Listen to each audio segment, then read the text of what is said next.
section professionnelle du lycée Jean-Henri Fabre, à côté d'un élève et un professeur, Michel Saint-Jean et Joseph Salguero. Bonjour à tous les deux.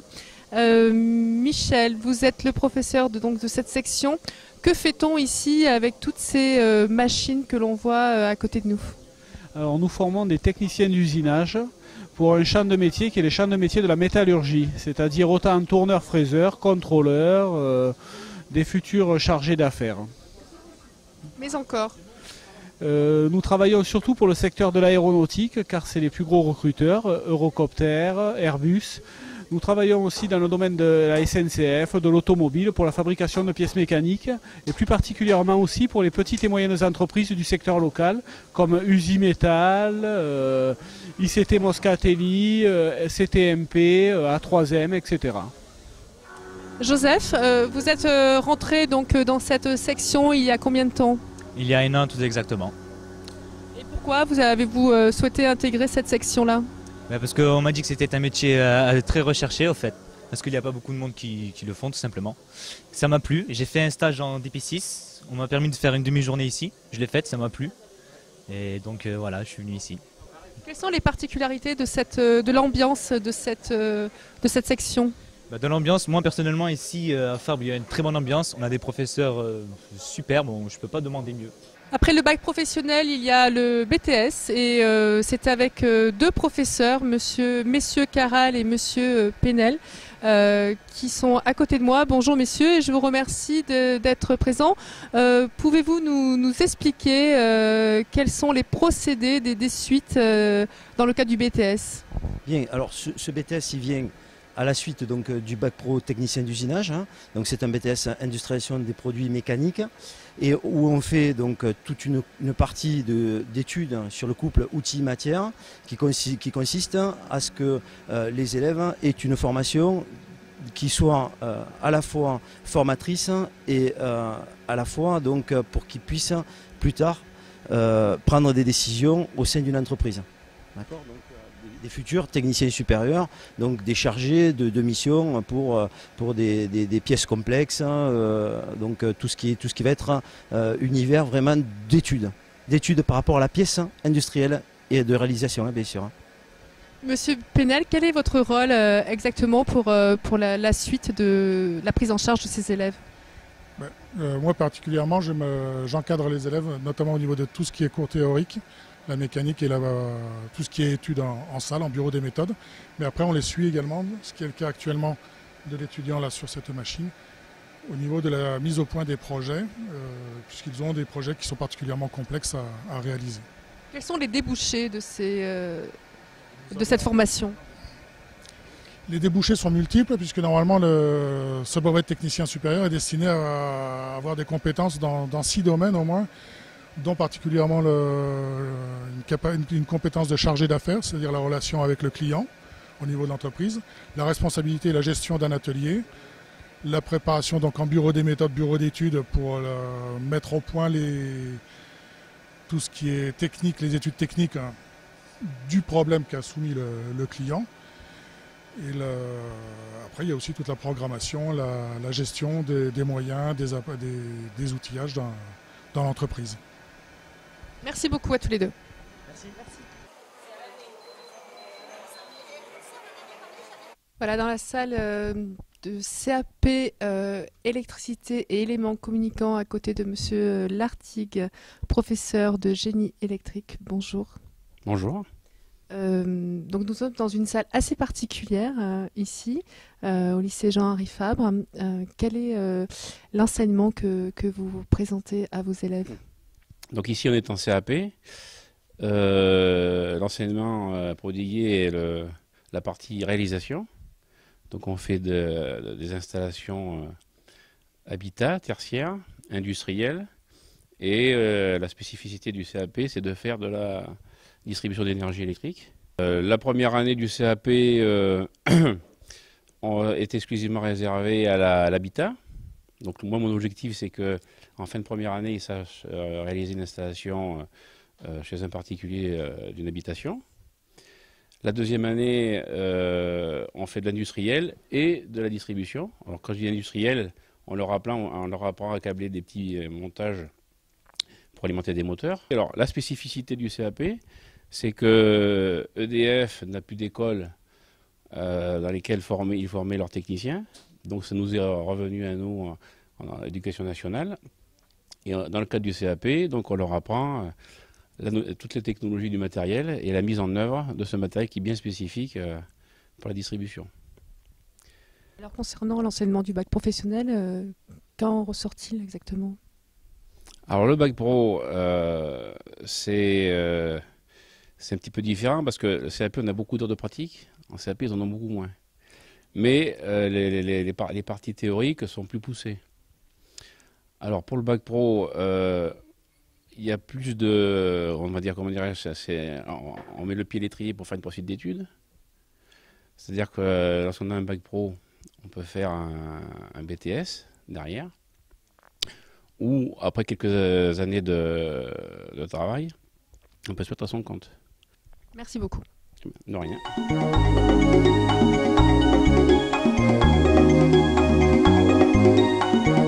La salle de système d'informatique et ingénierie à côté de Dominique Finoé, professeur. Oui. Bonjour. Bonjour. Donc tout à l'heure, vous nous faisiez une démonstration de drone. Quels sont les enseignements qui sont préconisés dans cette matière? Donc dans la spécialité SIN de la filière STI2D, la spécialité, on se consacre à la chaîne d'information, c'est-à-dire qu'en fait sur des systèmes comme le drone, on va utiliser des guides de développement qui sont fournis par les fabricants comme Paro et le fabricant du drone, et on va essayer d'interfacer des choses, de communiquer avec ce drone et d'utiliser ce drone sur des projets. Par exemple, pour le drone Paro, on peut tout à fait imaginer avoir comme problématique venir rajouter des capteurs et mesurer des températures à différentes altitudes et faire une sorte de ballon sonde utilisant le drone. Voilà.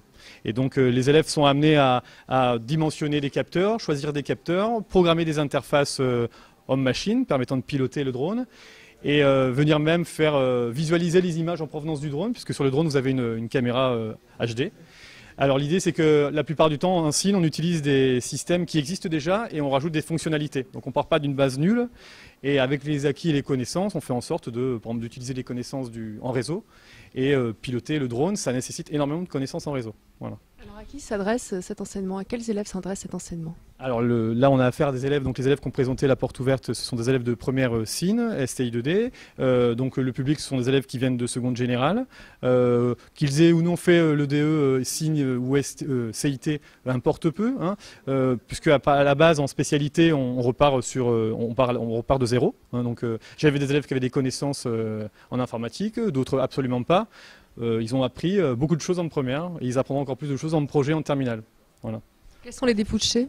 Alors les débouchés, plutôt lié à la spécialité SIN. Voilà, lié à la spécialité SIN, on peut devenir technicien réseau comme Philippe le fait très bien au lycée. On peut être ingénieur du son, on peut être prof. On peut faire tout ce qui est lié au métier de la conception de logiciels, de sites web, l'infographie, voilà. Là c'est uniquement lié à la spécialité, sachant qu'en STI2D, on a quand même un enseignement transversal qui fait que ça peut déboucher sur d'autres choses. Voilà. Merci beaucoup. Avec plaisir. Merci. Merci. À côté d'un jeune élève, Milan, bonjour. Bonjour. Bonjour, tu es en terminale énergie et environnement. On est dans quelle salle ici? Dans la salle, dans le labo de STI2D. Et qu'est-ce qu'on y fait? On bosse sur les activités en transversale et sur la mécanique et l'électricité. Et on fait tout ce qui est projet des différentes spécialités. Qu'est-ce que tu trouves de particulier dans cette classe et qu'est-ce que ça t'apporte? On a beaucoup d'autonomie et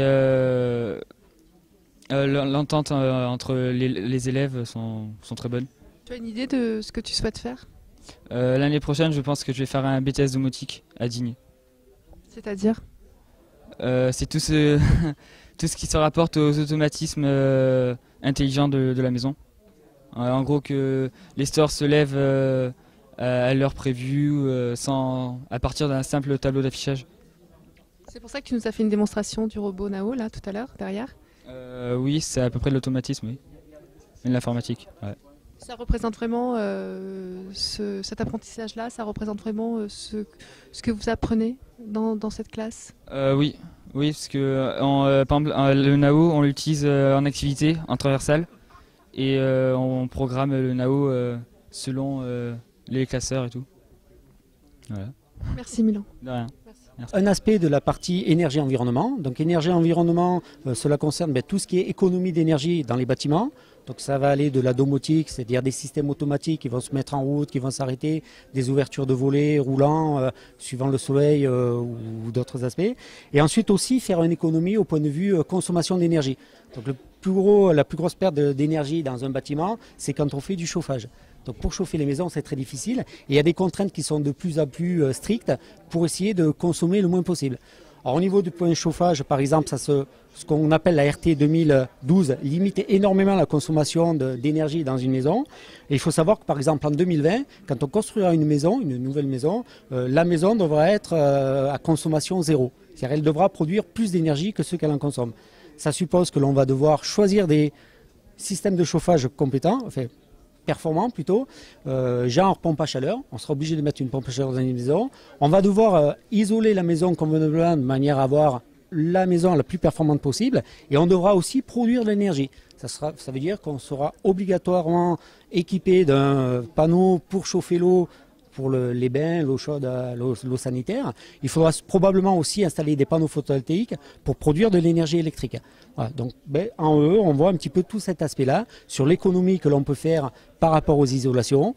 On a une caméra thermique qui nous permet de faire sur un bilan, par exemple, pour prendre l'aspect énergie comme ça, il faut savoir que vous pouvez faire appel à des professionnels qui vont venir chez vous et qui vont vous conseiller par rapport à l'isolation de votre maison. C'est-à-dire avec une caméra thermique, ils vont pouvoir faire un bilan de votre maison et vous expliquer par exemple que dans cette maison, par exemple ici il y a un mur qui est très mal isolé. Voilà, on va le voir uniquement par le jeu des couleurs. On a une partie de comble ici où il y a très peu d'isolation. Donc là, il y a une entreprise comme ça qui peut vous conseiller des améliorations que vous allez pouvoir faire sur votre maison. Moi, je pense que dans quelques années, ça ne sera pas juste sur le volontariat. Je pense que dans quelques années, comme pour les voitures, des gens passeront chez vous, feront un bilan thermique de votre maison et ensuite vous conseilleront pour que vous fassiez des économies d'énergie. C'est d'ailleurs déjà le cas. Quand on veut louer un appartement, on est obligé de faire un bilan thermique. Voilà, donc c'est un aspect de la formation en STI 2D EE, énergie environnement. Merci beaucoup. Voilà. Allez, on continue la visite du lycée Jean-Henri Fabre dans la technologie et c'est à côté de charmante jeune fille que je suis maintenant et plus particulièrement Amélia qui va nous présenter l'endroit où nous nous trouvons. Donc, nous sommes dans une salle de e-tech, innovation technologique et éco-conception. Donc, dans cette spécialité, on innove des objets du quotidien.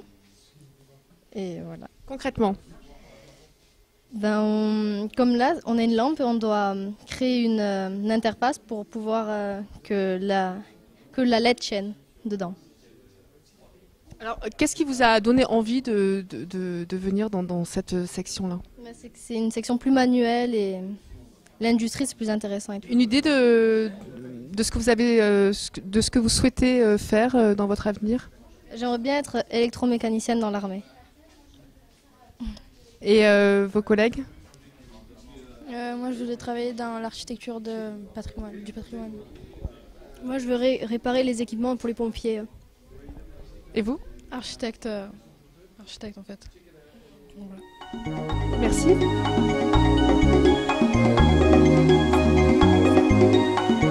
Voilà, dans la salle d'art visuel au lycée Jean-Henri Fabre pour les journées portes ouvertes avec Madame Marais, professeure d'art plastique. Bonjour. Bonjour. Vous recevez des élèves de l'extérieur pour présenter vos différentes matières dans le cadre des portes ouvertes au lycée Jean-Henri Fabre. En ce moment, nous sommes dans la salle art visuel. Pouvez-vous nous présenter les spécificités de cette matière, s'il vous plaît? Alors, on peut faire des arts visuels ou arts plastiques au lycée Fabre à différents niveaux. On peut déjà dans toutes les séries générales et technologiques, on peut enrichir sa formation d'une option facultative, donc qui est en plus des enseignements obligatoires, qui représente 3 heures par semaine et qu'on peut présenter au bac. C'est-à-dire, ça peut valoriser le bac, ça peut être intéressant, puis pour se faire plaisir tout simplement. Et puis on a dans ce lycée aussi un enseignement d'exploration art visuel en seconde. Un des enseignements d'exploration, c'est art visuel. Et on a aussi la série littéraire art, c'est-à-dire c'est vraiment l'enseignement de spécialité art plastique. Ça vient se greffer sur la série L, la série littéraire. Et c'est quand même coefficient 6 au bac. Hein, donc ça fait quelque chose d'assez lourd, d'assez approfondi, on va dire. Voilà. Merci beaucoup. Je vous en prie.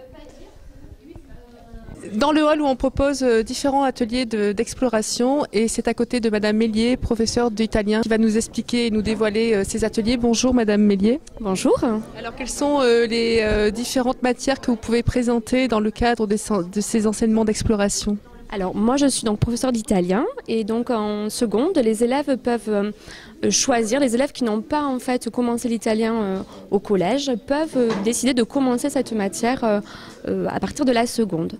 Donc à raison de 3 heures hebdomadaires, ils peuvent découvrir la langue, la culture du pays. Et ensuite, s'ils le souhaitent, ils peuvent à partir de la première continuer à l'apprentissage de l'italien. Voilà. À qui s'adressent ces élèves? Plutôt littéraires ou pas forcément? Alors, tout type d'élèves, littéraires, scientifiques. En fait, si vous voulez, l'italien peut devenir à partir de la première une spécialité pour les L, mais peut être aussi une option pour les S et les ES. Voilà, et donc pour les S et les ES, dans ce cas-là, seuls les points au-dessus de la moyenne comptent. Au stand des langues anciennes, latin et grec, à côté de Madame Rocarpin et Madame Havard. Bonjour mesdames. Madame Havard. De lettres et de langues anciennes au lycée Fabre depuis 12 ans. J'enseigne en suivant ou en prenant les élèves de Madame Rocarpin qui est au collège en langues anciennes et en français aussi. Voilà. Alors, que fait-on dans votre classe précisément? Dans ma classe, en niveau du lycée, on arrête un peu la grammaire puisqu'elle a été enseignée dans ce cas-là de pluribarbatif pendant 3 ans par mes collègues du collège. Il est important d'être en latin dans mes classes pour avoir le complément culturel et le bagage indispensable pour le français qui figure dans les manuels avec le latin, dans tous les manuels. Et il est indispensable aussi d'avoir une petite ouverture sur le grec, ne serait-ce que pour l'aspect ludique de l'écriture et l'aspect scientifique, voire philosophique, qui mène la suite des études au lycée. Est-ce que vous illustrez ces deux matières par des sorties particulières, des découvertes de l'Antiquité et du patrimoine? Nous commençons un petit peu au collège, puisque nous avons la chance d'habiter quand même dans une région qui est riche en sites. Je ne parlerai que de Vaison-la-Romaine. Nous sommes près de Arles également. Donc nous essayons de faire des sorties, effectivement. Nous avons même fait des sorties, rappelle-toi, ensemble, collège-lycée. Merci beaucoup, mesdames. Merci. À côté de Monsieur Lagoët, professeur de littérature et société. Bonjour, Monsieur le professeur. Bonjour, madame. Présentez-nous votre matière, s'il vous plaît. À quel genre d'élèves s'adresse-t-elle et que faisons-nous dans cette matière-là? Alors, c'est d'abord un enseignement d'exploration. Autrement dit, c'est un enseignement qui fait partie de la réforme des lycées. C'est un enseignement qui se déroule sur 2 heures par semaine et qui est pluridisciplinaire, qui associe au lycée un professeur de littérature et un professeur d'histoire-géographie. Alors c'est un enseignement que je qualifie en général de participatif. Pourquoi? Parce que ce n'est pas un enseignement magistral. Nous prenons un thème, comme cette année c'était le thème de l'écrit, et nous faisons vraiment participer les élèves à l'élaboration de la séance. Autrement dit, par exemple, dans la partie que je travaillais, les origines de l'écriture, nous avions un travail qui consistait à rechercher sur Internet des pierres anciennes où étaient inscrits des lignes en grec ou en latin. Et les élèves devaient arriver à retrouver, à partir de l'enseignement des lettres grecques et latines, le sens de ces pierres. Ce n'était pas très compliqué, ça peut paraître comme ça un peu compliqué, mais les élèves prenaient ça pour une sorte d'énigme policière. Et, ça vous montre l'aspect particulier de cet enseignement. Autrement dit, les élèves font à la fois de l'histoire, mais aussi ont une ouverture culturelle. Par exemple, on parle très peu de Rome et de la Grèce, désormais en histoire. Et en même temps que cette ouverture culturelle, ils apprennent à chercher. Ils ont le sens de la recherche et à travailler en équipe. Est-ce que ça leur permet d'avoir une ouverture sur, par la suite, la terminale où l'on propose, où l'on enseigne de la philosophie? Alors, c'est évident que ça les prépare à la philosophie. Pourquoi? Parce que ça leur donne aussi un aspect critique. Les séances, comme je disais, qui sont interactives, sont organisées autour d'interventions des élèves qui peuvent aller jusqu'à débattre entre eux. Il y a un échange entre les élèves et les professeurs. Donc en ça, vous voyez, ça les prépare quand même à la rhétorique philosophique. Voilà. En même temps, je dirais que ça les prépare au TPE. Alors, les TPE, je m'explique rapidement.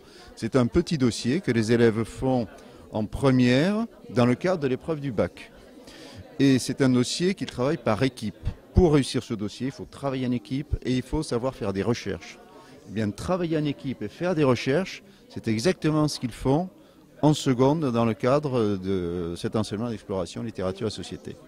Merci beaucoup pour cette explication. Je vous en prie. Et je signalerai quand même pour terminer qu'il y a une véritable ouverture culturelle parce que nous les amenons visiter des musées, des librairies et bien souvent les séances s'appuient sur des tableaux, parfois des extraits de films. Voyez, donc il y a une véritable ouverture culturelle. Merci pour cette précision. Merci. Au revoir, bonne visite au lycée. Au revoir. Encore une spécificité que l'on découvre aujourd'hui au lycée Jean-Henri Fabre avec Madame Moy, professeure d'espagnol. Bonjour. Bonjour. Présentez-nous cette matière qui s'appelle euro-espagnol. Alors l'euro-espagnol, c'est quelque chose qu'on peut avoir au baccalauréat. Donc c'est un supplément au baccalauréat, option euro-espagnol. Et ça commence dès la seconde. Donc pour y accéder en seconde, les élèves ont deux possibilités. Soit ils prennent l'enseignement d'exploration MPS, soit ils ont les cours de travaux pratiques de sciences physiques en espagnol. Voilà, dans les deux cas, les MPS sont en espagnol et les travaux pratiques de sciences physiques sont en espagnol. On a une professeure de sciences physiques qui parle parfaitement espagnol. Alors qu'est-ce que ça peut apporter aux élèves ? Alors ça leur apporte, déjà on voit une très grande progression au niveau de l'oral, ils arrivent à s'exprimer de façon beaucoup plus naturelle parce qu'il n'y a pas le professeur d'espagnol qui corrige les fautes, la parole est vraiment libérée. En plus, en seconde on fait forcément un échange, donc ils reçoivent un espagnol chez eux pendant 10 jours et partent en Espagne pendant 10 jours aussi, chez un espagnol de leur âge, ce qui fait qu'ils sont pendant 10 jours en contact permanent avec des jeunes et ils progressent énormément. Et au baccalauréat, donc c'est un plus d'avoir finalement cette mention euro-espagnol pour les CV. Ça fait, voilà, pour rentrer dans les grandes écoles, on dit aussi souvent que le fait d'avoir fait une classe euro montre à un élève, voilà, prouve aux recruteurs qu'on a un élève qui est motivé et travailleur. Alors à qui s'adressent ces matières ? À quel genre d'élèves s'adressent ces matières ? Scientifiques, littéraires ou un mélange en fait des deux matières ? Alors nous en seconde on s'adresse à tout le monde puisque tous les élèves de seconde ont les cours de physique, ont des cours de sciences physiques. Donc en seconde vraiment on s'adresse à tout le monde. Ils ont le droit d'abandonner à la fin de la seconde pour aller en L, en ES. Vraiment on ne bloque pas. Mais par contre ceux qui veulent continuer ne peuvent être que des SVT. Puisqu'il faut faire ensuite continuer à faire de la science physique. Merci. Je vous en prie. Merci. Alors au lycée Jean-Henri Fabre à Carpentras, il y a aussi du provençal dans le cadre des ateliers d'exploration et j'ai à côté de moi Monsieur Calamel, professeur de provençal. Bonjour. Bonjour, alors es verrai que podem faire des provençals dins o liceu Jean-Henri Fabre e donc é possível de estudar l'opção facultativa e la língua vivente 3 de la classe de segundo, de la classe de première et também de la classe de terminale. Voilà, donc je ne sais pas si vous avez tout compris, mais c'est pas très compliqué, ça ressemble un peu au français, un peu espagnol, un peu italien, donc c'est possible de suivre un enseignement du provençal en seconde, en première et en terminale. L'idée c'est que les élèves préparent l'option facultative en terminale pour le baccalauréat, ça leur donne quelques points en plus et normalement ça leur donne une ouverture culturelle et une meilleure connaissance de leur région et de la langue de notre région. Merci. Merci à vous. Gramassi. À côté de Michael Dubourg, bonjour Monsieur Dubourg. Bonjour Madame. Bonjour, vous représentez aujourd'hui au lycée Jean-Henri Fabre dans le cadre des portes ouvertes l'antenne du Vaucluse Conseil régional Provençal-Côte d'Azur et pouvez-vous nous expliquer s'il vous plaît les actions que vous menez à travers ces portes ouvertes ?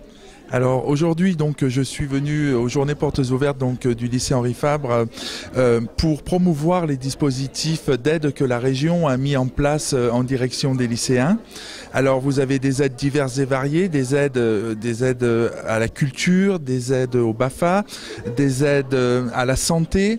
Vous avez des aides au transport aussi qui permettent pour 15 € l'année, je parle du Zoo études, la gratuité sur les déplacements domicile-études, études-domicile, mais aussi 50% sur tous les autres trajets en région PACA.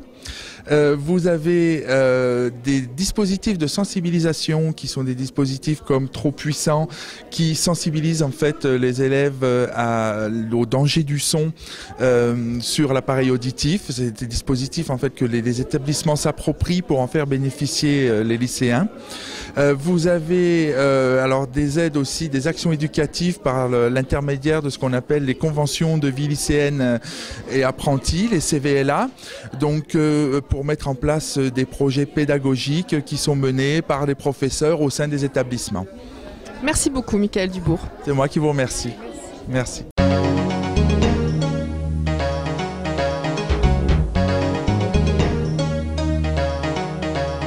Après l'enseignement technologique et professionnel, nous voici l'enseignement scientifique et c'est à côté de Madame Vignon, professeure. Bonjour. Bonjour. Bonjour. Bonjour. Alors pouvez-vous nous présenter les différentes matières que vous pouvez présenter dans cette salle au lycée Jean-Henri Fabre, s'il vous plaît? Alors ici, nous présentons en premier les MPS, méthodes et pratiques scientifiques, qui consistent en une alternance de cours de physique et de SVT sur les mêmes thèmes. 3 thèmes dans les MPS, thème investigation policière, où on joue aux experts scientifiques un petit peu comme dans les films, mais là, on explique clairement aux élèves ce qu'ils découvrent dans les films, les empreintes génétiques, les empreintes digitales, le sang, le vrai sang, le faux sang, comment est-ce qu'on différencie tout ça en physique et en SVT. À deuxième thème, on a les sciences et aliments autour du lait. En physique, analyse chimique, en biologie, analyse biologique, bactériologique, et les transformations en yaourt, en fromage blanc, en fromage, on fabrique du fromage. Les transformations en fromage un peu plus complexes comme le camembert, le roquefort, avec les champignons qui se développent dessus. Des petites dégustations, évidemment. Pas de fromage sans pain. On étudie aussi la fabrication du pain, pourquoi il y a des bulles dans le pain, pourquoi ça lève, pourquoi ça gonfle. Et une dernière partie de cosmétologie, où en physique, ils vont fabriquer des savons, des crèmes hydratantes, des dissolvants. Et nous, en SVT, nous allons étudier la peau, le vieillissement de la peau, la structure de la peau, ainsi que les huiles essentielles qui sont beaucoup utilisées en cosmétologie, leur production, le lieu de production et leurs utilisations. Tout est basé sur la manipulation, la recherche de manipulation par l'élève à partir d'indices et de matériel vivant et géologique aussi. Quels sont les élèves qui pourraient être intéressés d'intégrer ces classes? Particulièrement des élèves à l'esprit scientifique qui ont envie de développer leur curiosité et leur connaissance par rapport aux investigations de recherche, démarches scientifiques et leur culture aussi scientifique.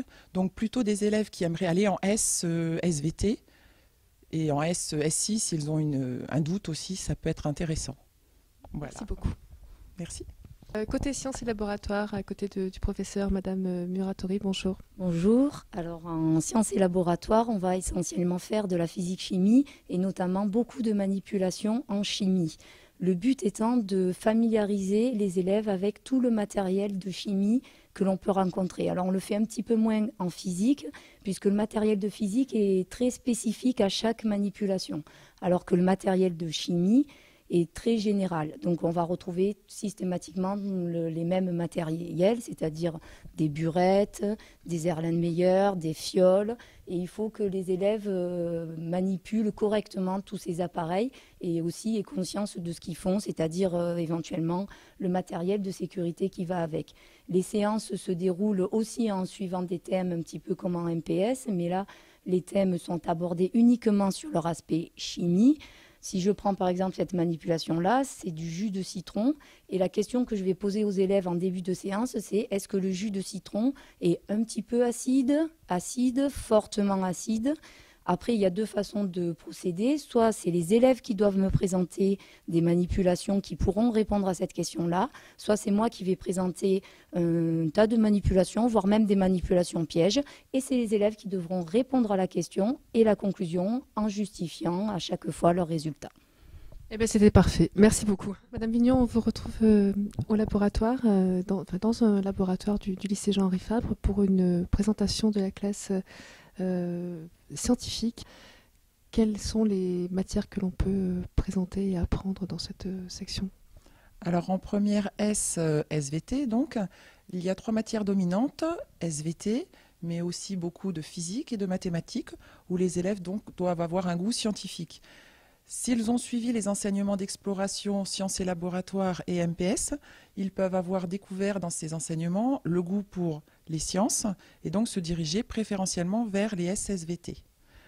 Dans cette filière SSVT, ensuite à la première, ils peuvent ensuite choisir des spécialisations de mathématiques ou de physique ou de SVT, qui ensuite leur donnent un bagage intéressant pour la poursuite d'études dans les domaines scientifiques, que ce soit médical ou de recherche, par exemple, pharmacologique, et tous les domaines scientifiques possibles, mais pas que scientifiques. Alors, il y a aussi des élèves de première S qui continuent en école de commerce. Franchement, après une terminale S, presque toutes les portes sont ouvertes, sauf l'ingénierie, auquel cas il faut qu'ils choisissent SSI.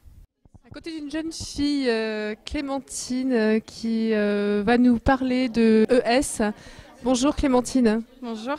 Alors que pourriez-vous dire à vos collègues qui pourraient avoir envie de venir dans cette matière mais qui hésitent?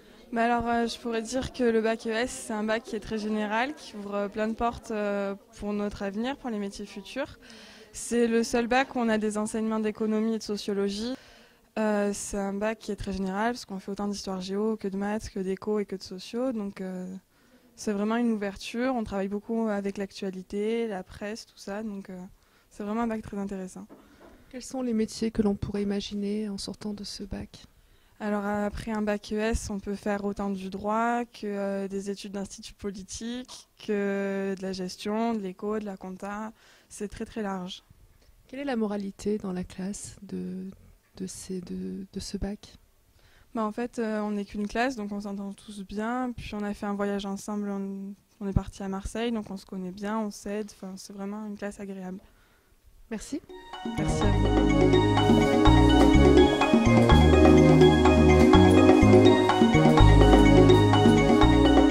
Dans la salle du CRSA, préparation au BTS du CRSA, avec Monsieur Lebeau, professeur. Bonjour. Bonjour. Pouvez-vous nous préciser quelles sont les matières et comment vous la préparez dans le cadre de ce BTS? Alors le BTS RSA, donc comme tous les BTS, recrute des étudiants issus de bac professionnel ou de bac à série technologique. Le recrutement se fait en interne ou sur des établissements extérieurs, bien évidemment. La formation se déroule sur 2 ans, également comme tous les BTS. Ce BTS RSA donc, prépare les étudiants à la conception et réalisation de systèmes automatiques. C'est-à-dire qu'on essaie de leur inculquer tous les outils et les méthodes qui permettent d'aboutir à la conception réelle d'un système automatisé. En première année, globalement, les élèves venant d'horizons différents, on essaie de remettre un peu tout le monde à un niveau identique pour qu'ils puissent en seconde année participer à un projet industriel qui est le point fort de cette formation. C'est-à-dire qu'en seconde année, on va partir d'un cahier des charges d'une problématique purement industrielle fournie par une entreprise auquel nous allons tenter de répondre. C'est-à-dire qu'on va nous présenter un besoin d'automatisation d'un processus et on va effectuer l'étude, la conception et la réalisation du système automatisé qui va répondre complètement à ce besoin. Voilà. Alors bien évidemment, les prototypes réalisés ne sont jamais les mêmes. On a des prototypes différents tous les ans qui dépendent des problèmes qui nous sont soumis par les entreprises.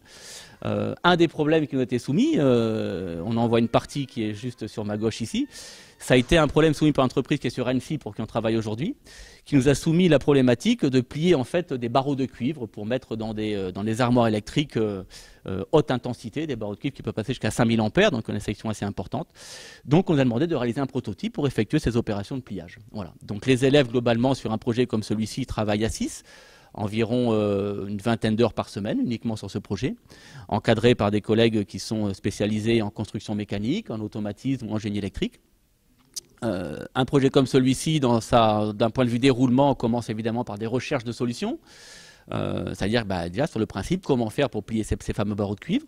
Ensuite, à partir de cette solution, on y met un peu de technologie, on y met un peu de technologie pour voir un peu concrètement comment on pourrait répondre aux besoins. Ça, c'est ce qu'on appelle la partie opérative, c'est-à-dire la mécanique, ce qu'on voit sur une machine quand on la regarde. Et en parallèle de tout ça, bien évidemment, viennent se greffer les éléments de partie commande, de génie électrique, c'est-à-dire qu'on est capable de concevoir une armoire électrique, de dimensionner des composants, et également de concevoir la partie programmation qui va permettre d'animer cette machine complètement. Voilà. Donc toutes ces tâches, évidemment, sont réalisées à 100% par les étudiants. La finalité étant de livrer un système en état de fonctionnement à la fin de période scolaire, c'est-à-dire en début juillet à l'entreprise. Donc je vais me présenter, donc du coup je m'appelle Favas Thomas, comme vous l'avez entendu. Je suis élève en BTS RSA, donc conception-réalisation de systèmes automatisés. Ce qui consiste à étudier et fabriquer des systèmes, de la partie mécanique, donc tout ce qui va être électricité et système, à la programmation, c'est-à-dire réalisation de programmes sur pupitre et de programmes permettant de faire bouger les systèmes tout simplement par des automates. Donc un automate, c'est ce qu'on peut voir ici dans l'armoire. Et pourquoi avoir choisi cette option? Car c'était dans la continuité de mes études, c'est-à-dire j'étais en bac pro MEI, donc maintenance des équipements industriels, et que ça me semblait être une très bonne opportunité pour continuer, voilà. Qui est un BTS qui est très complémentaire et extrêmement complet. Quelle va être la poursuite de vos études? Alors moi j'aimerais soit partir en licence après, c'est-à-dire toujours à peu près dans les mêmes systèmes, ou après peut-être on verra à l'école d'ingénieur. Voilà, donc là je vais faire un arrêt de production.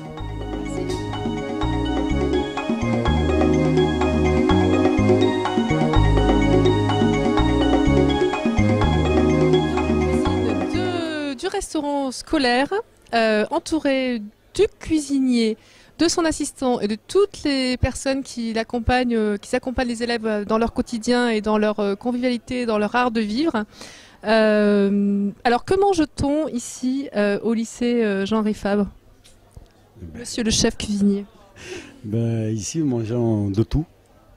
Nous produisons pratiquement tout ce qui se fait dans la cuisine, sauf les pâtisseries. C'est la seule chose que nous ne faisons pas.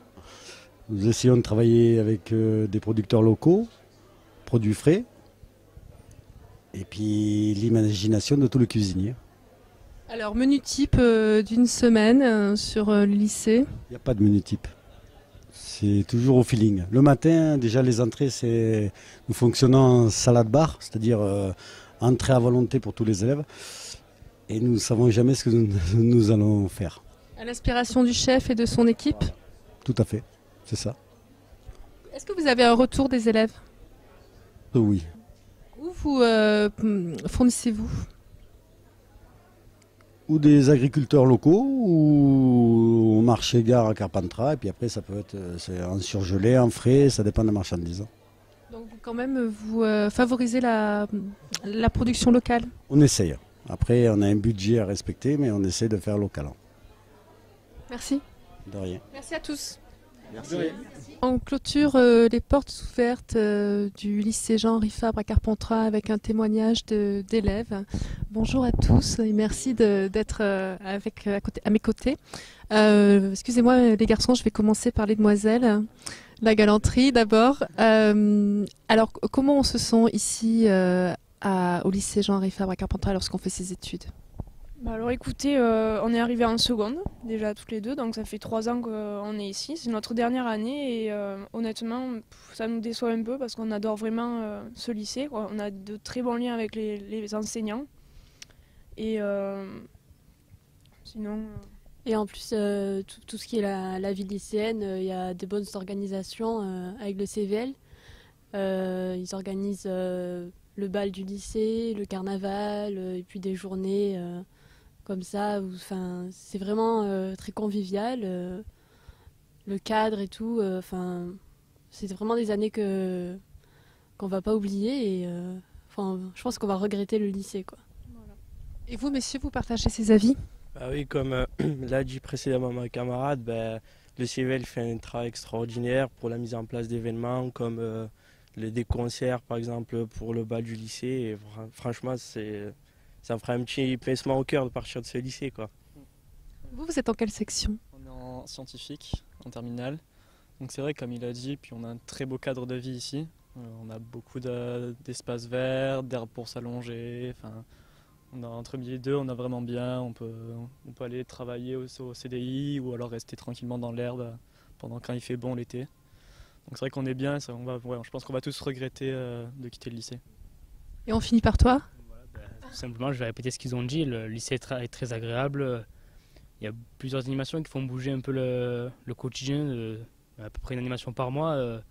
Je pense que c'est un lycée qui est agréable, on peut y travailler, les profs sont très bien. Et voilà, on a eu un bon enseignement pendant 3 ans et on peut que réussir nos études supérieures grâce à Fabre, quoi. Voilà. Donc vous invitez les prochains étudiants à venir au lycée. Exactement. Ils apprécieront le cadre.